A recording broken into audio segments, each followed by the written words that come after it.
What's going on, guys? I am back with another video, and today we'll be discussing why injured LeBron James should be the MVP of this season.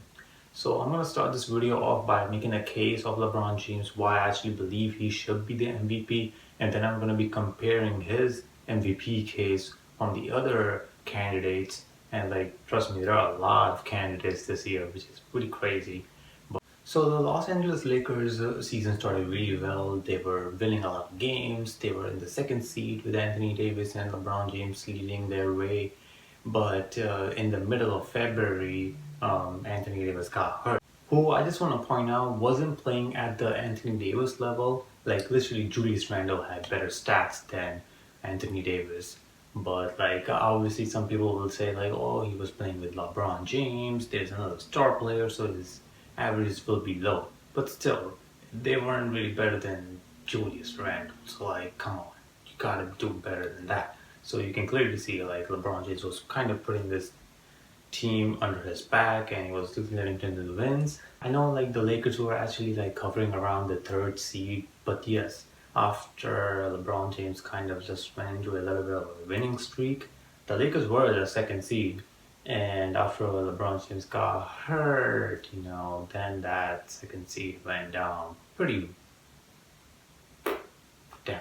We can clearly see Los Angeles Lakers haven't really won any games since LeBron James got hurt. And the only game they have really won is against the Cavs. Anyone can beat the Cavs if your team is actually in the playoffs.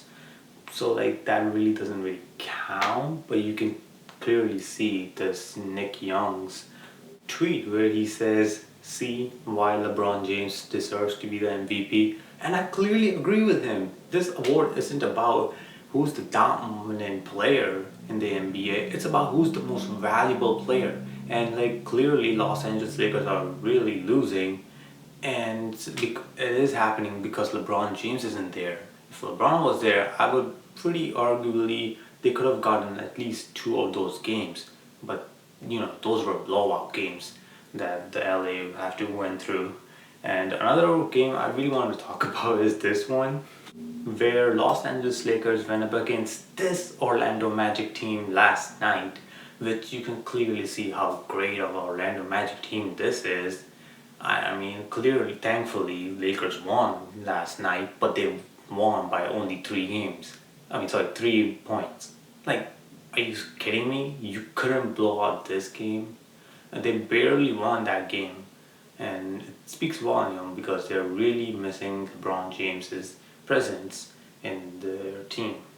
This was kind of like my case where I believe LeBron James should be the MVP because he's clearly showing so much value towards Los Angeles Lakers. If LeBron is in there, your team is gonna lose. And these players aren't really playing at that level that we expected to play when in the beginning of the season. But this is what it is, and I believe LeBron James should be the MVP. Now let's compare his case with other MVP candidates. The first guy I want to talk about is Nikola Jokic. I mean, his team is in the 5th seed. I mean, do you really want to give an MVP award to a guy who is in the 5th seed? I know Westbrook won it, but his situation was a lot different. I know Nikola Jokic is actually putting up great numbers. I'm really impressed by his game, but his team isn't doing that well. And you can make a good argument now since they got Aaron Gordon and other pieces, they will do better. But as an individual, how is he really showing that much value to his team if he needs more help to win games? So that is kind of my case why I think he really doesn't deserve to win the MVP, at least for this season.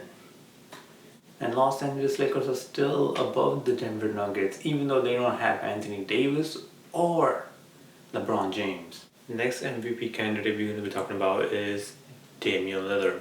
I mean, his case is a lot similar to Nikola Jokic. Great baller, great stats, but again, a lower seeded team.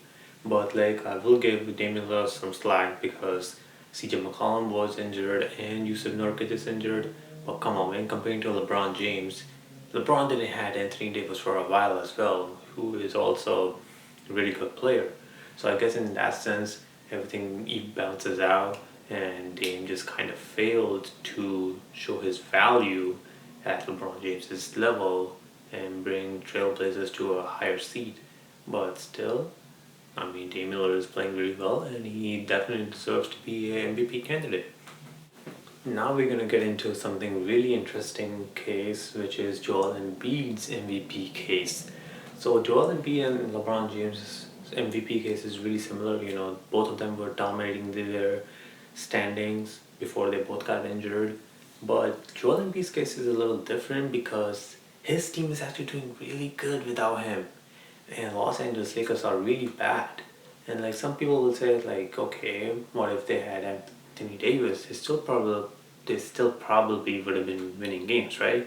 But I don't know if that would have happened because, you know, you remember the New Orleans Pelicans, right? With Anthony Davis, they were like the 7th seed and 8th seed, and with this really deep Western Conference, I don't think even with Anthony Davis, the Los Angeles Lakers would have won much games. But right now we can see that 76ers are still winning games without Joel Embiid, and I guess like he's not really that valuable to the 76ers.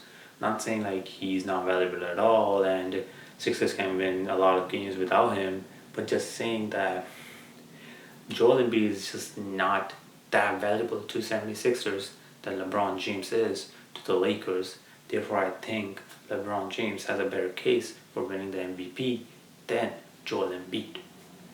Now we're going to take a look at the final guy, which is Jameson Harden, his MVP case compared to LeBron James's MVP case.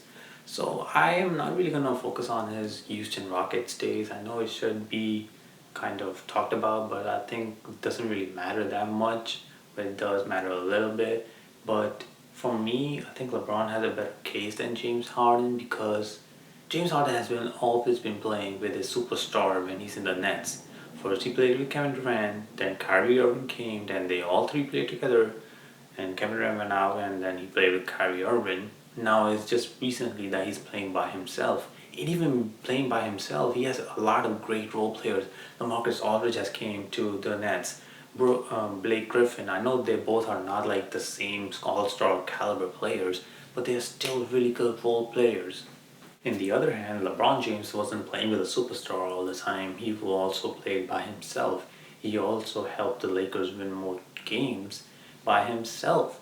And I know like they got Montrezl Harrell, Dennis Schroeder, great players, but like still, he was that leader. He was the most valuable player to that team.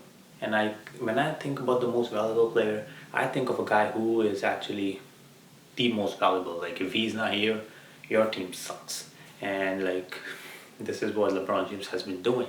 And for James Harden's case, he always has a superstar next to him who helps him out to win games. So I don't really see how valuable he really is to the Brooklyn Nets as compared to LeBron James's value to the Lakers. Thank you guys for watching that video. If you like the video, please like and subscribe to my channel. I really hope the NBA really looks into like who is actually the most dominant player, who's actually the most valuable player instead of who's actually the most dominant player in the NBA, and really give the award to LeBron James because in my eyes he is clearly shown the most value to his team. And I mean like if he misses like more than like 12 games, then I guess it should be given to someone else. But today, if season ended today, I'm clearly giving it to LeBron James. But with all of that out of the way, thank you and live forever. Bye guys. God damn, just end the video right now.